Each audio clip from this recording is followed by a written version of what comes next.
Working on the splitter. 1 2 1 2 1 2 1 2. Yeah, that's all right. On the splitter. 1 2 3 4. Go to that one again. Working on the splitter. 1 2 3 4 5. 1 2 1 Alright, 2 splitter's 1 2. working. Show the mic on or off? Leave it on. Leave it on. That's right. Can somebody just tap it? 1 Yep. 2 1 2 1 2 1 2 1 2 1 2 3 4 1 5, 2 6, 1 7, 2 1 2 1 2 3 4 5 1 2 1 2 1. Good, good, good. Just bring the mic with me. Sorry, bring the mic over here. Away. Someone's in it. That's right. We're going to leave it there. Off. Oh no, I want the mic. Because we're not using it. Yeah, but if I have trouble, sure. You know, that makes more sense. I know, it's fine. Yeah. If I have trouble, I can always go to the phone. Yeah.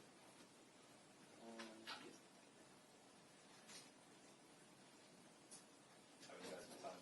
Doing all right? Yeah, sure. Last time we did No, thanks. Yeah, okay. It's in the backpack.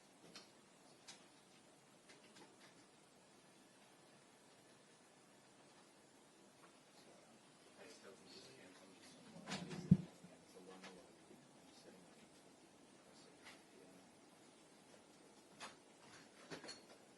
All good to go? Hey mate, how do I change the transmitter to line level? Alright guys, it's on its way. Is there a setting on there? I've got the PM coming in like 2 minutes. I've been rushed up here yet, and I've only got audio.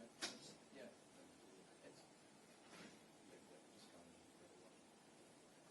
No. Yeah. ABC or mic's forward. Oh, I'm using like the lapel one. Beautiful, thank you.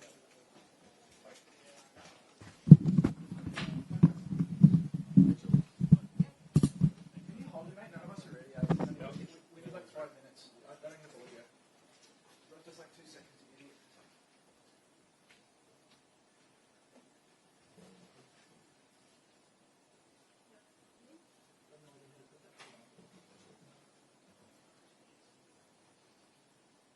Yep. So we'll just give us a level. 1 2 1 2 1 2 There's 3 buttons.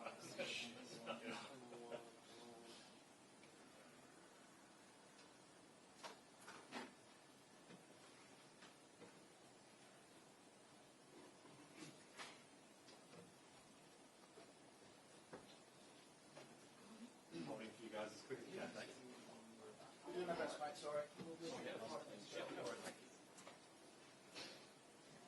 Oh, and in the meantime, I'm getting us to send you guys. Whenever you guys are ready. Yeah, Hey, yeah. thank you. Can you please click or to the end? I want to give you a check, mate. 1 2 1 2. Check, check, check. How's the audio sounding? Again, is anyway else? 1 2 1 2.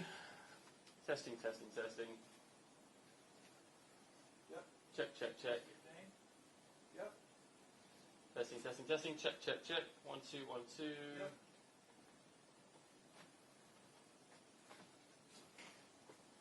Yep.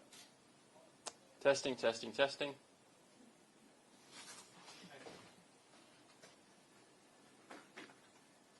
It'll only go to 0.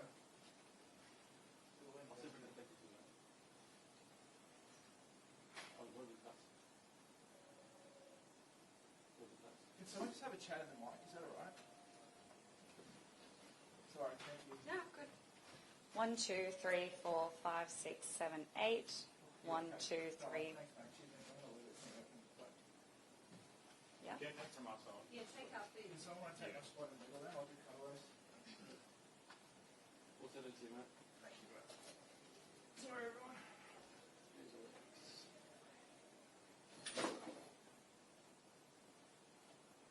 Hey, that's actually cool. One, four. Awesome. Appreciate it. Thank you.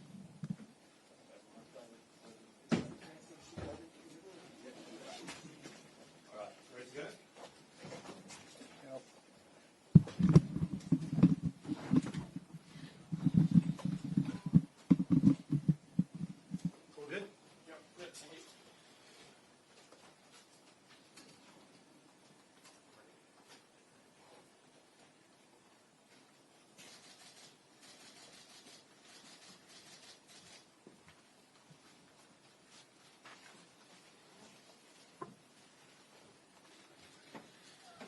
very much for joining us. I'm joined by Tony Burke, the Minister for Home Affairs, and Nigel Ryan, the AFP Acting Deputy Commissioner. This morning I convened a meeting of the Cabinet where we were briefed on the latest intelligence on yesterday's attack in Bondi. And I've just come from a meeting of the National Security Committee where I also invited Premier Chris Minns to join us, along with the New South Wales Police Commissioner. At 4 o'clock today, the New South Wales Police Commissioner and AFP Commissioner will be briefing the National Cabinet, and I'm continually receiving updates from our national security agencies. We'll work hard over the days ahead to keep Australians updated on all of the developments. And on that note, I want to provide people with a few updates on work we have been doing. We are extending the funding for the National Council for Jewish Community Security and its state-based community security groups to provide overall security cover to the Jewish community as part of that. That is included in my EFO, but we're preempting that announcement today. That's also for capital works and can be utilised for guarding costs incurred by individual Jewish organisations across Australia. We're also working with Jewish community organisations to see how we can best support charity efforts, including through tax-deductible status for donations, and we're doing work on that. The government will also quickly work through the process of a declaration under the Terrorism and Cyclone Insurance Act that would ensure that insurance companies are able to pay out to local businesses for eligible losses. We're also working on support for funerals that will be held, but also visitor visas for people who are relatives wishing to visit Australia for those funerals, and I'll ask the Minister to comment on that. I do want to make a couple of more points as well. This morning I met with police who were on the scene last night, some of whom had been up all night. These are brave people, many people who were off-duty police, headed towards Bondi last night from as far away as Newcastle and the Central Coast. They did so because of their commitment to their fellow Australians and the diligence that they show. And I think we need to recognise their incredible work at a time as well when 2 police officers have been seriously injured as a result of the efforts and bravery that they have shown. What we saw yesterday was an act of pure evil, an act of terror, an act of anti-Semitism, an attack on the first day of Hanukkah targeted at the Jewish community. A dark day in Australia's history on what should have been a day of light. And visiting the scene there at Bondi this morning, it was a very physical reminder of the iconic status of Bondi Beach and the Bondi Pavilion. I opened that pavilion after the refurbishment just a couple of years ago. It is a historic place, and the fact that this was a venue for this act of evil that was clearly calculated by these perpetrators is just an outrage and a shock to the community. One of the things that is coming through, though, is that the community want to be able to express their support and solidarity. And I would urge and join with others who have urged Australians across the country to light a candle, put it in their front window tonight at 6:47 p.m. to show that light will indeed defeat darkness, part of what Hanukkah celebrates, of course. We are stronger than the cowards who did this. And I want to conclude finally by saying that the government is prepared to take whatever action is necessary. Included in that is the need for tougher gun laws. And this afternoon at 4 o'clock I will put on the agenda of the National Cabinet tougher gun laws, including limits on the number of guns that can be used or licensed by individuals. A review of licences over a period of time. People's circumstances change. People can be radicalised over a period of time. Licences should not be in perpetuity. And checks, of course, making sure that those checks and balances are in place as well. We will I'll take to National Cabinet this afternoon a proposal to empower agencies to examine what can be done in this area. Quite clearly, the Howard government's gun laws have made an enormous difference in Australia and are a proud moment of reform, quite rightly, achieved across the Parliament with bipartisan support. If we need to toughen these up, if there's anything we can do, I'm certainly up for it, and I hope to get National Cabinet on board for that this afternoon as well. I'll ask the Minister to make some comments, and then the Acting Deputy Commissioner, Nigel Ryan, to make some comments as well. Thanks, Prime Minister.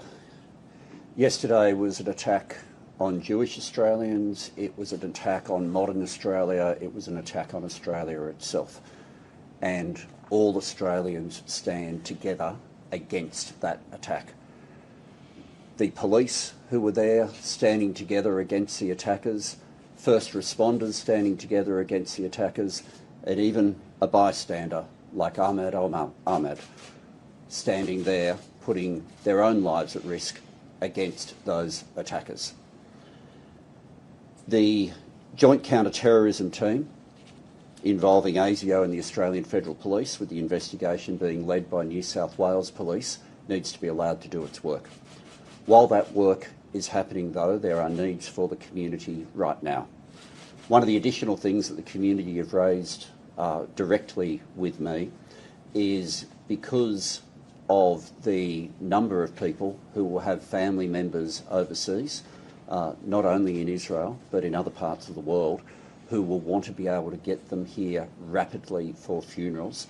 We have set up a specific section of the department rapidly dealing with visa processing at a pace that would not ordinarily be there, to make sure that, given the often speedy nature of funerals in terms of the timeline in the Jewish tradition, to make sure that we maximise the chance for family members to be able to be reunited here at the worst of times. The Department of Home Affairs is also doing other work, as the Prime Minister referred to, with respect to working through a way to assist with the cost of those funerals. And finally, my department will stand ready for any of the outcomes that come out of the meeting of National Cabinet today with respect to the work that needs to be done on gun laws. Thank you, Minister. Thank you, Prime Minister. Again, our thoughts are with all of those that have been affected by this senseless act of terrorism. The AFP continues to work seamlessly with our partners in the Joint Counter-Terrorism team, being New South Wales Police and ASIO, in relation to Operation ARCS. There has been significant police operational activity in the past 12 hours, and this will continue into the days and weeks ahead. I must stress that this is an active and ongoing investigation, and I'm very limited in what I can say. But we do commit to providing timely updates to the community when appropriate. The AFP will use all of its specialist capabilities and resources to thoroughly investigate this matter in conjunction with New South Wales Police. The AFP will also continue to engage with affected communities that have been affected by this tragic event. The AFP stands firm in condemning any form of violence in our communities or any form of extremist behaviour, and we will work tirelessly to stamp it out. Thank you. Questions? Here, and we'll just go along and that way. In February that anti-Semitism anti-Semitism, I should say, was the #1 threat to life. Is that still the case, and have you taken these threats seriously enough? And Acting Deputy Commissioner, if I may, it's my understanding that Sajid Akram moved to Australia in the late 90s, I believe, from Pakistan. Is that correct? I can do the immigration. On the latter, the Minister will respond. We take Asia's advice very seriously. We work closely with them. We receive regular updates as well. The Director General of Asia has warned about a range of threats, be it anti-Semitism, the rise of right-wing extremist groups as well. And we continue to work closely with our security agencies on the... In terms of the father and the son is an Australian-born citizen. The father arrived in 1998 on a student visa, transferred in 2001 to a partner visa, and after each trip overseas since then has been on resident return visas, which has occurred 3 times. At this stage, given New South Wales Police are leading the investigation, I have cleared to be able to talk about the visa history, which I've done. When did the son first come onto the radar of ASIO? Why, and was he part of any terror group or linked to any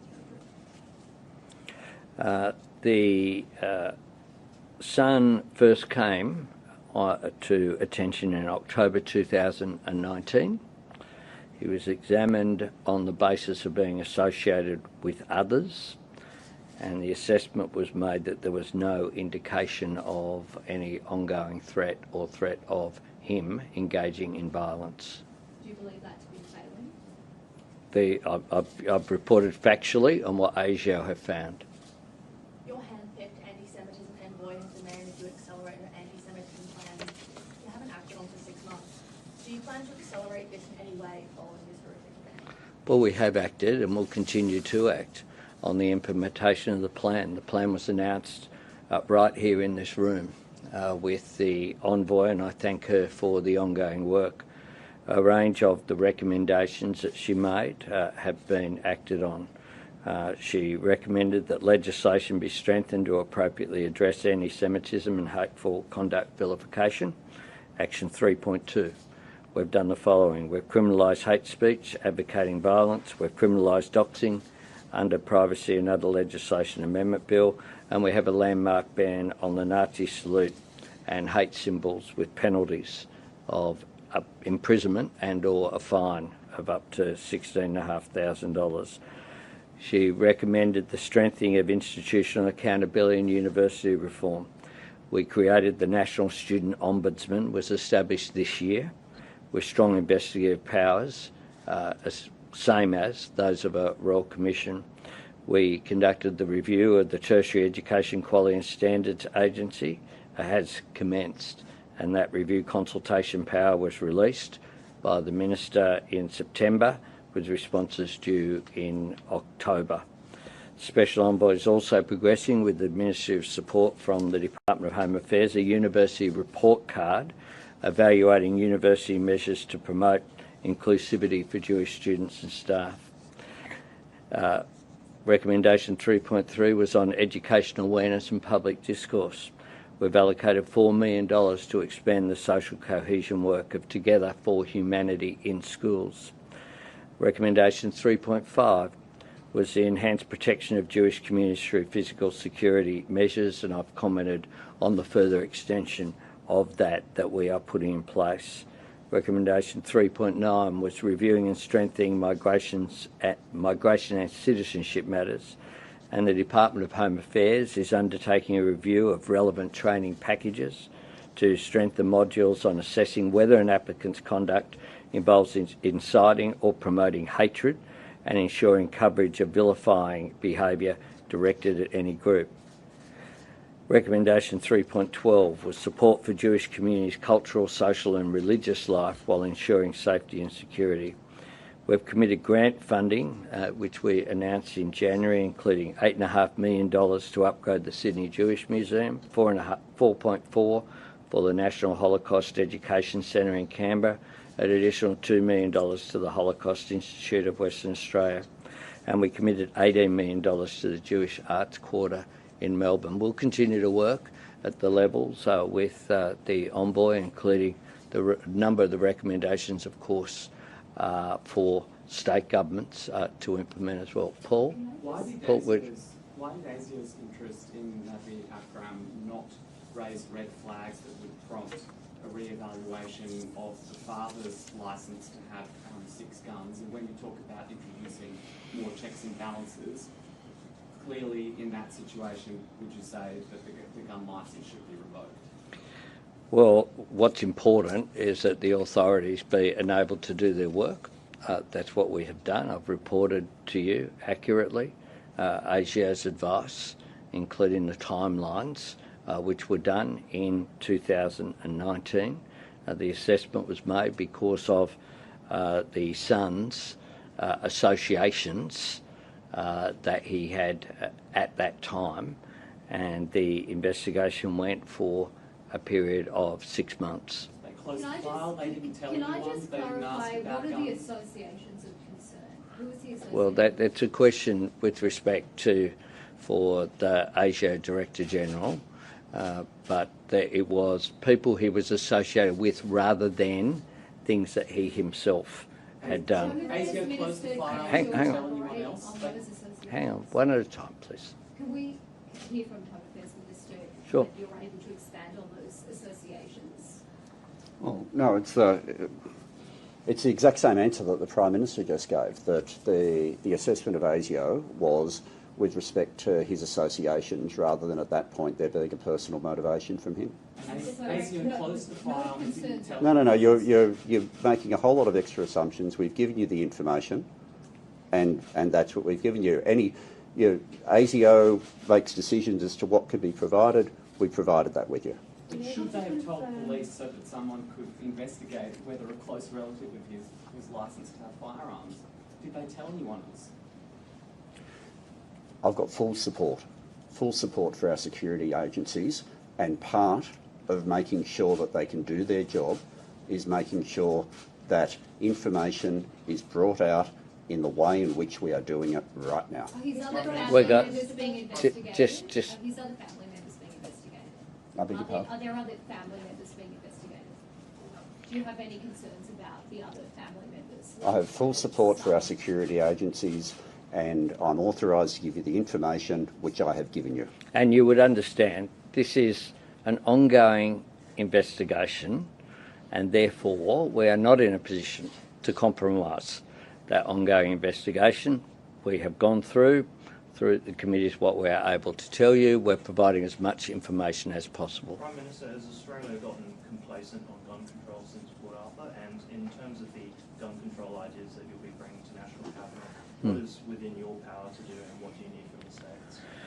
Well, some laws are Commonwealth and some are implemented by the states. What we want to do is to make sure that we're all completely on the same page. That is one of the reasons why I'm convening the National Cabinet today as a matter of urgency. We will then task work to be done. As Premier Minns has said, he will task work in New South Wales. We want to make sure, though, that there's greater uniformity in these issues. One of the things that we have done, for example, is to provide substantial amount of funding support so that the issues that arose out of the Queensland incident, where you had a terrorist incident that resulted in the death of Queensland police officers, that information wasn't transferred across state boundaries. Now that's something that we addressed at that time. We've provided funding for that, but we'll continue to work through those issues. Yeah. Can the National Firearms Register move faster? And does Australia need a new firearms by that program? Well, that's precisely what we're doing. Before us, there wasn't a National Firearms Register. That's the point. That's one of the major reforms that we're doing, and we will do it as soon as we can. In some cases, some state jurisdictions still had paper identification. That was what we were dealing with. Now, We are responding in a really practical way. If there's more that can be done, we will do it. We will do whatever is necessary. Yep. That's right. Detailed a bunch of progress there on anti-Semitism, but speaking to members of the community last night, today, there's a sense of extreme bitterness that this was inevitable and that they weren't listened to. I'd like you to respond to that and this idea that it's been allowed to fester. What can we do now that this has happened to stamp that out and make sure that that community feels safe? Well, the community are going through a terrible time. This is an incident that is aimed at, by definition, terrorism is aimed at creating fear in the community. You have these two individuals who have engaged in a horrific act, one that is completely out of place with the way that Australia functions as a society. And it contrasts with the actions of police who rushed towards Bondi, the actions of Ahmed, who took the gun off that perpetrator at great risk to himself and suffered serious injury as a result of that, and is currently going through operation today in hospital. At the best of times, what we see is Australians coming together. And what I want is for Australians to come together, for this to be reinforcing the need for us to promote national unity. And that is critical. There is no place in Australia for anti-Semitism. There is no place for hatred, and people who were exercising their right to express their faith through Hanukkah had every right to expect that they could do that in peace and with a joyful celebration, which is what it's aimed at. Thank you very much.